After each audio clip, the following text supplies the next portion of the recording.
मनातून जी त्यांची वेदना होत्या त्या आज आम्ही जाणून घेतल्या, जवळून पाहिल्या, तर खरंच काय बोलावं काय सुचना झालंय. आज इतकं अख्खं राज्य हादरून टाकणारी ही घटना घडलेली आहे.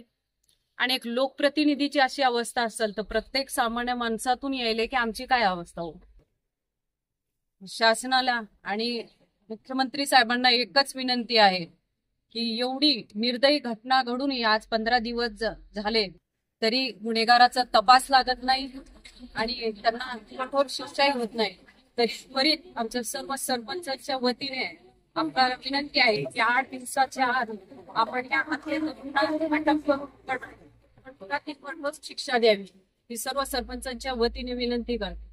आणि एक महिला सरपंच या नात्याने तर म्हणते की आज महिला तर असुरक्षितच झाल्यासारखं झालेलं आहे.